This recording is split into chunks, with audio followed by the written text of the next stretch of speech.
Good morning. Ngasigi ko ngasi yumza kaisha numit ko yumza kaisha numit ke card ke message hape nahi minarase yumza kaisha numit ko yumza kaisha numit aham badan number ko number se 104 lere aduga kalada na asang bagum bagai gumba du minus sina bibi ai ko aduga amana among sida ko chak thong ba khot pa hara sina ko sida mo hadi asang ba machu gi pot ama asang ba machu gi pot hadi phadi go moiro na kopi oro na pak pi oro mana asang ba ma he tai tar ko thada bibi ai ko khona jing do han samna elaichi gumba kai gumba su me elaichi su green machu oidra aduna hadi elaichi manam su dum nung sina ko elaichi maru ama kai gumba mai tar thada bibi ai ko na hambada akhigi yumja kaisha gi card ki message yenga se ko hadi yumja kaisha gi oina kari kari keno lai ge ha ba to ko card hum katang lo thoga ko card number 1 sida laire card number 2 sida laire atuga card number 3 sida laire ko hadi first card second card and third card ko hadi first card khan bangai gi yenga se ko first card ki oina kari energies la ke ha ba do ngasi gi oina ko aham bagi ko aham bala iba energy se da sida je king of wands and like ko king of wands se keno ne samna ha ba da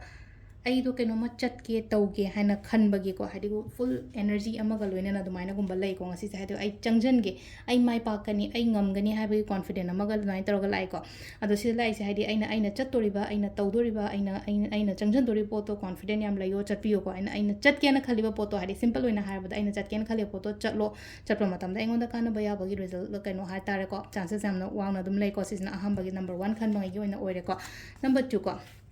number 2 sina ko hajik se thabak se oide kaina khala se ba kem khan gano mayamna yamna line phang bata aigi na khetang tapna phangdana masagi ni ko na khando osmai taraga hari lakani soidana tar su ketang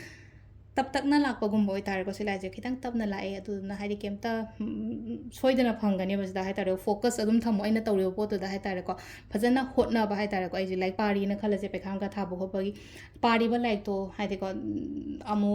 canoe तरो हाइदे concentrate तौरो अमु के ना focus थमो अदुगा होटना बिरो होटना मतम दा इंगोन the result reward सोइदन लाकनी बा केमता आई ओइना हाइदे confident मांगहंदबो को सिलाई से को हाइदे तपना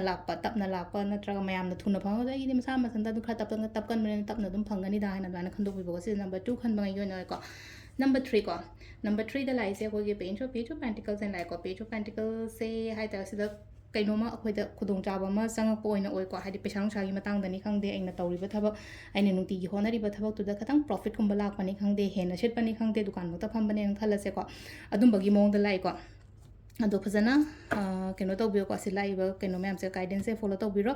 अदुगा टाइमिंग्स ने कि पुंग मंगा गा मिनिट मरी दैना निपान गा मिनिट मंगा फाउंग ले दे मापन गा मिनिट कुंट्रा गा दगिना पुंग 13 गा मिनिट 3 फाउंग ले को अदगी अनि गा मिनिट 3 दैना मंगा गा मिनिट 3 फाउंग ले दगी हम 3 गा मिनिट कुंट्रा दैना 13 गा मिनिट 3 फाउंग ले को सिसिना नुंगदा वैरम देना अहिंग बुकी टाइमिंग नि को 3 गा मिनिट कुंट्रा दैना 13 गा मिनिट 3 फाउंग मा हाइजे को 13 मिनिट 3 अदुगा नुंगालम दाइगिना हाइदि पुंग अनि गा मिनिट मंगा दैना 3 गा मिनिट कुंट्रा मंगा फाउंग ले को सिसिना कोगी ngasi gi oina afaba timing ko adu sida leire khoi gi daily card message se ko ma'am thank you